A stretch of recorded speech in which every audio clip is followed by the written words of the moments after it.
എല്ലാവർക്കും നമസ്കാരം. ഞാൻ സരിത മഹേശ്വരൻ. ഇന്ന് ശ്രീമദ് വാൽമീകി രാമായണത്തിലെ ബാലകാണ്ഡത്തിലെ 5-ാമത്തെ സർഗം ആരംഭിക്കുകയാണ്. ചെറിയ സർഗം തന്നെയാണ് ഇതും. ഇവിടെ അയോധ്യയെ പറ്റിയിട്ട് വർണ്ണിക്കുകയാണ് കുട്ടികൾ ചെയ്യണത്. നമുക്ക് 1 മുതൽ 6 വരെയുള്ള ശ്ലോകങ്ങൾ പഠിക്കാം. എല്ലാ ശ്ലോകങ്ങളിലും അനുഷ്ഠുപവൃത്തം തന്നെയാണുള്ളത്. സർവാപൂർവമിയം യേഷാമാസീത് കൃത്സ്നാ വസുന്ധരാ പ്രജാപതിമുപാദായ നൃപാണാം ജയശാലിനാം. അങ്ങനെ ദശരഥൻ പാലിച്ചു വന്നതായ അയോധ്യയുടെ ആ ഉത്കർഷം വർണ്ണിച്ചുകൊണ്ടാണ് ആരംഭിക്കുന്നത്. അയോധ്യ ആരുടെ കയ്യിൽ നിന്നാണ് ദശരഥൻ്റെ കയ്യിൽ എത്തിയത് എന്ന് പറയാനാണ് ആദ്യം തന്നെ തുടങ്ങുന്നത്. അതാണ് സർവാപൂർവമിയം യേഷാം ആസീത് കൃത്സ്നാ വസുന്ധര. യേഷാം ആരുടെ, ഏതൊരാൾക്കാരുടെ കയ്യിലായിരുന്നോ ഈ കൃത്സ്നാ വസുന്ധര, ഈ ഭൂമി മുഴുവനും ഈ രാജ്യം മുഴുവനും ജയശാലികളായിട്ടുള്ള പ്രജാപതികളുടെ കയ്യിലായിരുന്നു ഒരു കാലത്ത്. അതാണ് പൂർവം ഇയം സർവാ കൃത്സ്നാ വസുന്ധര യേഷാം ആസീത്. പണ്ട് ഈ പരിപൂർണമായിട്ടുള്ള ഭൂമി മുഴുവനും തന്നെ, വസുന്ധര മുഴുവനും തന്നെ ആരൊരാളുടെ, ഏതൊക്കെ ആൾക്കാരുടെ, യേശാം എന്നുള്ളത് ബഹുവചനാണ്, അവരുടെ കയ്യിലായിരുന്നുവോ അതാരായിരുന്നു? അതാണ് ജയശാലികളായിട്ടുള്ള രാജാക്കന്മാർ. പ്രജാപതിയിൽ നിന്നും സംഭവിച്ചതായ, പ്രജാപതി എന്ന് പറഞ്ഞാൽ വൈവസ്വത മനുവാണ്. ആ വൈവസ്വത മനു മുതലുള്ള വലിയ പ്രജാപതികൾ, ആ പ്രജാപതികളിൽ നിന്നും ജനിച്ചു വന്നവരായിട്ടുള്ള ജയശാലികളായിട്ടുള്ള രാജാക്കന്മാരുടേതായിരുന്നു ഈ ഭൂമി മുഴുവനും തന്നെ. ജയശാലിനാം നൃപാണാം ആസീത് ഏഷാ വസുന്ധര ആസീത്. ആരുടെ കയ്യിലായിരുന്നുവോ ആ രാജാക്കന്മാരൊക്കെ വലിയ ജയശാലികളും പ്രതാപശാലികളും ഒക്കെ ആയിട്ടുള്ള രാജാക്കന്മാരായിരുന്നു എന്നാണ് ആദ്യം തന്നെ പറയണത്. പ്രജാപതി മുതൽക്ക് ഇങ്ങോട്ടുള്ള ജയശാലികളായിട്ടുള്ള രാജാക്കന്മാരുടെ കൈവശമായിരുന്നു ഈ ഭൂമി മുഴുവനും. എന്നിട്ട് അവിടെയുള്ള ഒരു രാജാവിനെ പറ്റി പറയുകയാണ് 2-ാമത്തെ ശ്ലോകത്തിൽ.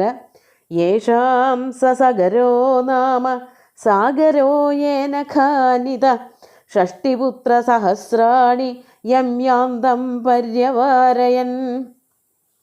അങ്ങനെ ആ പ്രജാപതി അടക്കമുള്ള രാജാക്കന്മാരുടെ വംശത്തിലാണ് സഗരൻ എന്നു പേരുള്ളൊരു രാജാവ് ഉണ്ടായത്.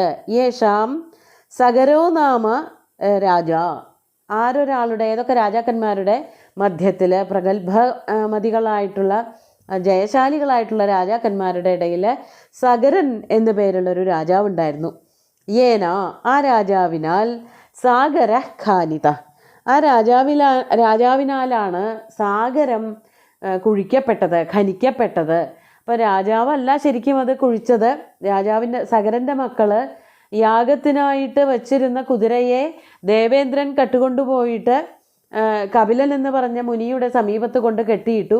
ആ കുതിരയെ അന്വേഷിച്ചു പോകുമ്പോഴാണ് നഖങ്ങളെ കൊണ്ട് ഭൂമി മുഴുവനും കുഴിച്ചത് എന്നും ആ കുഴിയാണ് പിന്നീട് വലിയ സാഗരമായിട്ട് തീർന്നത്. സഗരന്മാരാൽ കുഴിക്കപ്പെട്ടത് കൊണ്ടാണ് അതിന് സാഗരം എന്ന് പേര് വന്നത് എന്നൊക്കെ കഥകളുണ്ട്. അതൊക്കെ രാമായണത്തിൽ പറയുന്നുണ്ട്, രാമായണ ചമ്പൂല് പറയുന്നുണ്ട്. ഈ കഥകൾ അതൊക്കെ പ്രസിദ്ധങ്ങളായിട്ടുള്ള കഥകളാണ്. അങ്ങനെ ആ സഗരന് ഷഷ്ടിപുത്ര സഹസ്രാണി, 60,000 മക്കളുണ്ടായിരുന്നു. യമ്യാന്തം പര്യവാരയൻ, വളരെ ഭംഗിയായിട്ട് രാജ്യം ഭരിച്ചു പോകുന്നവനായ ആ സഗര മഹാരാജാവിനെ ചൂഴ്ന്നുകൊണ്ട്, അതായത് ആ രാജാവിന് ചുറ്റും അദ്ദേഹത്തിൻ്റെതായിട്ട് 60,000 പുത്രന്മാരും ഉണ്ടായിരുന്നു. ആ 60,000 പുത്രന്മാരോട് കൂടിയിട്ടാണ് സഗര മഹാരാജാവ് രാജ്യമൊക്കെ ഭരിച്ചിരുന്നത്. അങ്ങനെ അവരുടെ കൂട്ടത്തിലൊരു രാജാവുണ്ടായിരുന്നു. അദ്ദേഹത്തിൻ്റെ പേരാണ് ഇക്ഷ്വാകു. അതുകൊണ്ട് ഇക്ഷ്വാകു വംശം എന്ന് ആ വംശത്തിന് പേരുണ്ട്. അതാണ് 3-ാമത്തെ ശ്ലോകത്തിൽ പറയണത്. ഇക്ഷ്വാകൂണാമിതം തേഷാം രാജ്ഞാം വംശേ മഹാത്മനാം മഹദുത്പന്നമാഖ്യാനം രാമായണമിതി ശ്രുതം. ഞങ്ങളിപ്പോൾ പാടാൻ പോകുന്നതായിട്ടുള്ള ഈ കഥയുണ്ടല്ലോ, രാമായണം എന്നു പേരുള്ള ഈ കഥ, ആ മഹത്തായിട്ടുള്ള കഥ, ആഖ്യാനം ഉത്പന്നമായത്, ശ്രുതം എന്ന് പറഞ്ഞാൽ പ്രസിദ്ധമായിട്ടുള്ള, രാമായണം എന്നു പേരുള്ള ആഖ്യാനം ഉത്പന്നമായത് ഈ രാജാക്കന്മാരുടെ ഇടയിലുള്ള കുറേ രാജാക്കന്മാരെ പറ്റിയിട്ടാണ്. അതായത് ഈ ഇക്ഷ്വാകു വംശത്തിൽ പിറന്നവരായിട്ടുള്ള രാജാക്കന്മാരെ പറ്റിയിട്ടുള്ള ഒരു കഥയാണ് രാമായണം. അതാണ് തേഷാം ഇക്ഷ്വാകൂണാം രാജ്ഞാം മഹാത്മനാം രാജ്ഞാം വംശേ ഇതം രാമായണം ഇതി ശ്രുതം മഹത് ആഖ്യാനം ഉത്പന്നം. ഇക്ഷ്വാകു വംശം എന്നും പ്രസിദ്ധമായിട്ടുള്ള ആ വംശത്തിലെ രാജാക്കന്മാരുടെ കഥ, ആ രാജാക്കന്മാരിൽ ഒരു കൂട്ടം രാജാക്കന്മാരുടെ കഥയായിട്ടാണ് രാമായണം ഉദ്ഭവിച്ചത് എന്നാണ് പറയുന്നത്. വളരെ ലളിതമായിട്ടുള്ള പദങ്ങളെ കൊണ്ടാണ് കഥകളൊക്കെ വർണ്ണിക്കുന്നത്. അതായത് ഈ മനു അല്ലെങ്കിൽ വൈവസ്വത മനുവിൽ നിന്ന് ഉദ്ഭവിച്ചവരായിട്ടുള്ള രാജാക്കന്മാരെ ഇക്ഷ്വാകു വംശം എന്നും അറിയപ്പെടുന്നുണ്ട്. ആ രാജവംശത്തിൽ അതിൽ ഒരു കഥയാണ്, കുറേ രാജാക്കന്മാരുടെ കഥയടങ്ങുന്ന ഭാഗമാണ് ഞങ്ങളിവിടെ ആഖ്യാനം ചെയ്യാൻ പോകുന്ന രാമായണം എന്ന പ്രസിദ്ധമായിട്ടുള്ള കഥ. എന്നിട്ട് 4-ാമത്തെ ശ്ലോകം അതിൽ പറയാണ്, തദിദം വർത്തയിഷ്യാവസർവം നിഖിലമാദിത ധർമ്മകാമാർത്ഥസഹിതം ശ്രോതവ്യമനസൂയത. അങ്ങനെയുള്ളതായ ഈ കഥ ഞങ്ങളിതാ നിങ്ങളുടെ മുമ്പിൽ അവതരിപ്പിക്കാൻ പോവുകയാണ്. തദിദം ആഖ്യാനം, രാമായണം എന്ന പേരുള്ള ഈ ആഖ്യാനമുണ്ടല്ലോ, അത് ആദിത തുടക്കം മുതൽ നിഖിലം പരിപൂർണമായിട്ട് വർത്തയിഷ്യാവ ഞങ്ങൾ രണ്ടുപേരും പാടി നിങ്ങളുടെ മുമ്പിൽ അവതരിപ്പിക്കാൻ പോവുകയാണ്. അപ്പോൾ രാമായണ കഥ എന്നുള്ളത് ആരുടെ കഥയാണ്, ഏത് വംശത്തിലുള്ളതാണ്, അത് ആ കഥയുടെ ആദ്യന്തം, അതായത് രഘുവംശത്തിലെ അല്ലെങ്കിൽ ഇക്ഷ്വാകു വംശത്തിലെ എല്ലാ രാജാക്കന്മാരുടെയും കഥയൊന്നും പറയണില്ല. ഇവിടെ പറയാൻ പോണ കഥ രാമായണമാണ്, രാമൻ്റെ കഥയാണ്. അത് തുടക്കം മുതൽ ഒടുക്കം വരെയുള്ള ഭാഗങ്ങൾ വളരെ വിസ്തരിച്ച് ഞങ്ങൾ പറയാൻ പോവുകയാണ്. അതിൽ ധർമ്മ പ്രധാനമായിട്ടുള്ള ഭാഗങ്ങളുണ്ടാവും, കാമപ്രധാനമായിട്ടുള്ള ഭാഗങ്ങളുണ്ടാവും, അർത്ഥപ്രധാനമായിട്ടുള്ള ഭാഗങ്ങളുണ്ടാവും. അതാണ് ധർമ്മ കാമ അർത്ഥ സഹിതം. ധർമ്മവും കാമവും അർത്ഥവും ഒക്കെ ചേർന്നതാണ് ഈ ആഖ്യാനം. മാത്രമല്ല അത് നിങ്ങൾ വളരെ ശ്രദ്ധയോട് കൂടിയിട്ട് അനസൂയത ഭവതാ ശ്രോതവ്യം, വളരെ സഹകരണത്തോടു കൂടിയിട്ട് സഹാനുഭൂതിയോട് കൂടിയിട്ട്, ഞങ്ങൾ കുട്ടികളാണ് പാടണത്, അതിൽ ചിലപ്പോൾ ചെറിയ തെറ്റുകളുണ്ടാവാം, കഥകളൊന്നും മുഴുവൻ അറിഞ്ഞിട്ടല്ല കേട്ടു പഠിച്ചത് മാത്രമാണ്. അപ്പോൾ ഒട്ടും ഒരു അഹങ്കാരമില്ലാതെയാണ് ഞങ്ങളിവിടെ അവതരിപ്പിക്കുന്നത്. നിങ്ങളും അതേപോലെ തന്നെ ഞങ്ങൾ കുട്ടികളാണ് കഥകൾ പാടണത് എന്നുള്ള ആ ഒരു മാനസികാവസ്ഥയോടുകൂടി വേണം ഇത് ശ്രവിക്കാൻ. അനസൂയന്മാരായിട്ട്, അസൂയ ഒട്ടുമില്ലാതെ ഇവരെന്തൊക്കെ ഈ പാടണത്, അല്ലെങ്കിൽ ഇതെന്താ ഇതിങ്ങനെ അഹങ്കാരമല്ലേ, കുട്ടികൾ ഇത്രയൊക്കെ പറയണോ, അങ്ങനെയൊന്നും ചിന്തിക്കാതെ വളരെ സഹാനുഭൂതിയോട് കൂടിയിട്ട് സഹകരണത്തോടു കൂടിയിട്ട് ഞങ്ങൾ ഈ പാടുന്നത് നിങ്ങളെല്ലാവരും ശ്രദ്ധയോടുകൂടി കേൾക്കണം എന്ന് അഭ്യർത്ഥിക്കുകയാണ്. അതിനുശേഷം 5-ാമത്തെ ശ്ലോകം നോക്കാം. അയോധ്യയെ വർണ്ണിക്കാൻ പോവുകയാണ്. കോസലോ നാമമുദിത സ്ഫീതോ ജനപദോ മഹാൻ നിവിഷ്ട സരയൂതീരേ പ്രഭൂതധനധാന്യവാൻ. അങ്ങനെ ആ രാജ്യത്തിനെ പറ്റി വർണ്ണിക്കുമ്പോൾ ഈ ഭൂമി സകരന്മാർ ഭരിച്ചതാണെന്നൊക്കെ പറയുമ്പോൾ അവിടെ പ്രത്യേകമായിട്ടുള്ളൊരു സ്ഥലത്തെ പറ്റി പറയാനുണ്ട്. അതാണ് കോസലം എന്നു പേരുള്ള ഒരു ജനപദം. ജനപദം എന്നുള്ളത് കൊണ്ട് ജനങ്ങൾ ധാരാളമായിട്ട് താമസിക്കുന്ന പ്രദേശം, ഗ്രാമം എന്നൊക്കെ അർത്ഥമുണ്ട്. ആ വലിയൊരു ജനവാസ ഭൂമിയാണ് കോസലം എന്ന് പറയുന്നത്. അതിൻ്റെ മധ്യത്തിലുള്ള അതിൻ്റെ രാജധാനി, അതിൻ്റെ തലസ്ഥാനമായിട്ടാണ് അയോധ്യ വിളങ്ങുന്നത്. അതാണ് കോസലോ. ഇവിടെ സംസ്കൃതത്തിൽ കോശലോ എന്നാണ് പറയുന്നത്. കോസലം എന്നു പേരുള്ള വളരെ നല്ല ഉത്തമമായിട്ടുള്ള ജനങ്ങൾക്കൊക്കെ സുഖമായിട്ട് വസിക്കാൻ പറ്റുന്നതായിട്ടുള്ളൊരു പ്രദേശം ഉണ്ടായിരുന്നു. അതാണ് മുദിതം, എല്ലാവരും സന്തോഷത്തോടു കൂടി വസിക്കുന്ന, സ്ഫീത സമ്പദ് സമൃദ്ധമായിട്ടുള്ള, മഹാൻ ജനപദ ആസീത് വളരെ വലിയൊരു ഭൂപ്രദേശം ഉണ്ടായിരുന്നു. ജനങ്ങളൊക്കെ ധാരാളം തിങ്ങി താമസിച്ചിരുന്ന ഒരു പ്രദേശം ഉണ്ടായിരുന്നു. അതെവിടെയായിരുന്നു? നിവിഷ്ട സരയൂതീരേ നിവിഷ്ട.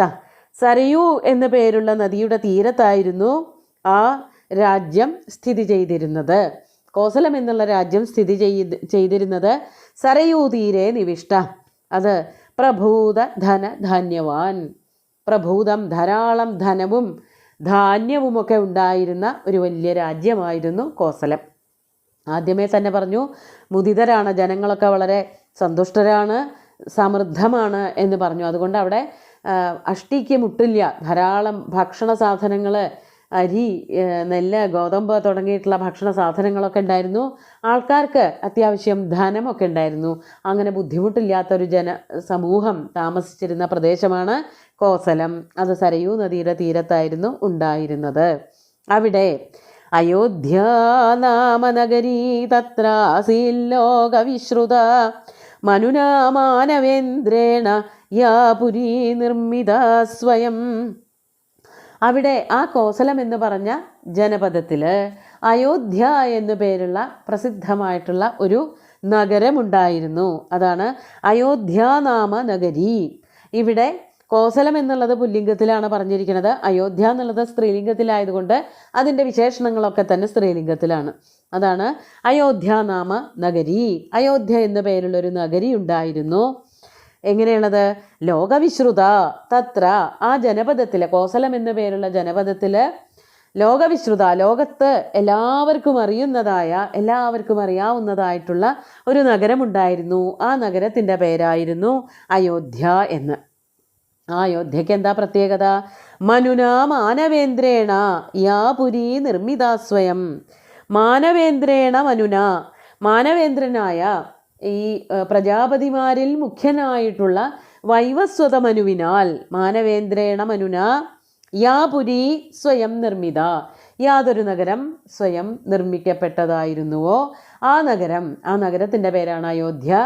ആ അയോധ്യ നഗരം കോസലം എന്നു പേരുള്ള ജനപദത്തിൻ്റെ തലസ്ഥാനമായിട്ട് അങ്ങനെ വിരാജിച്ചു വന്നു എന്നാണ് ഇവിടെ വർണ്ണിച്ചിരിക്കുന്നത്. അപ്പോൾ കോസലമാണ് വലിയ രാജ്യം. ആ രാജ്യത്തിൻ്റെ തലസ്ഥാനമാണ് മനുവിനാൽ നിർമ്മിക്കപ്പെട്ടതായിട്ടുള്ള അയോധ്യ. ഇനി അയോധ്യയുടെ സമ്പദ് സമൃദ്ധി ഉണ്ട് എന്ന് ആദ്യം പറഞ്ഞു. അതിനെ പറ്റിയിട്ടാണ് അടുത്ത ശ്ലോകങ്ങളൊക്കെ തന്നെ വർണ്ണിക്കുന്നത്. നമുക്ക് ഇന്നത്തെ ശ്ലോകങ്ങൾ ഒന്നുകൂടി ചൊല്ലി നോക്കാം.